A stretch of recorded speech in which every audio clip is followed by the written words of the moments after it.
Did you feel personally that there was ever a moment where you felt like you're outgrowing, like, okay, I'm ready for the next level? I've outgrown D2. Honestly, no. In the moment, no. Like I was in like I was killing. Like obviously, like I knew I was killing, but like there still was not like a part of me like during the season that was like, yeah, I'm gonna go to D1.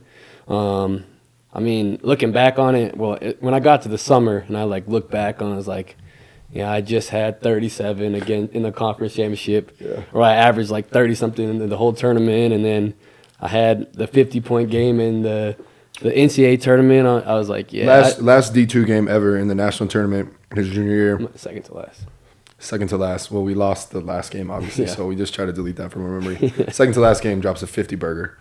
Just unbelievable. You know, no, looking back on it, that was my best game of my life, and so I was like, yeah, I think I've outgrown D2, and if I want to challenge myself, like I got to go D1. But if you had to ask me what game, I would say the conference championship game and the first round of the NCAA tournament. I was like, yeah, I'm probably at a different level than this. Yeah.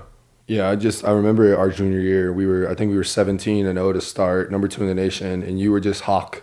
You'd just be like a defensive hawk. You wouldn't really guard anybody. You would just guard everybody and either like smack something off the glass or you're just running through passing lanes. I think you would have like 6 to 8 points a game just running through passing lanes, like eye level with the rim. You're like 160 pounds just soaring. Floating, just floating. I feel like I might have had my finger on the pulse a little bit earlier than you did. It was Midnight Madness to start our junior year. So UCCS does like the whole thing, you know, we want to do a dunk contest, 3-point contest. We invite all the fans out at midnight on the first legal day to practice in the NCAA. Our coach was big on practicing early in the morning, so his thought was like, let's just practice after Midnight Madness. So time check, we do Midnight Madness, hour and a half, whatever, everybody leaves. Then we get to practicing, and it's pretty light. First practice of the season, we have a transfer. I'm not going to shout out his name because it's not a flattering story for him. Shout out Soup, man. Come on. Okay. Shout out Jay Jake. Campbell, man. Jay Campbell, we call him Soup. Great guy, great human being. He had a relationship with our coach at a previous university. He got hurt, ACL, and then was out for a year. Ended up joining us after like a year off, so he was like a vet.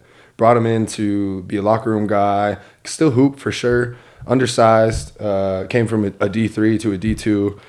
So again, time check. Maybe it's around 2 a.m. We're practicing. We're doing some sort of live action. And Derrick, we're maybe like 30, 45 minutes into practice, and Derrick mixes somebody up at the top of the key, goes down the lane, and he goes off 1 foot. And this was his. If he was getting off his 1 foot at this time, it was floating, right? His knee, and I wish I was exaggerating, I think it might have been like either right in the sternum or right in the lower jaw of Jay Campbell. Jay Campbell was trying to take a charge. Derrick damn near went over him. Dunks it from super far out. And this is Division II, right? So, like, we're used to seeing this in the league. We're used to seeing this in some, like, ACC.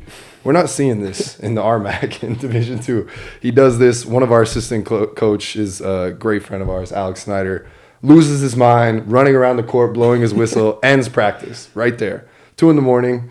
Practice is over. Derrick just posterized this newcomer to our team. And I had like this inkling. I was like, okay, I knew he had a good summer. We spent some time in the gym. I feel like he's ready for the next step. So yeah, that was a good. I do remember, like, obviously if you dunk on someone you remember, but to dunk on someone to end practice at 2 a.m. was the craziest part about it. It was especially the first practice. I think it was a good start for set the tone. The rest of the year. Yeah.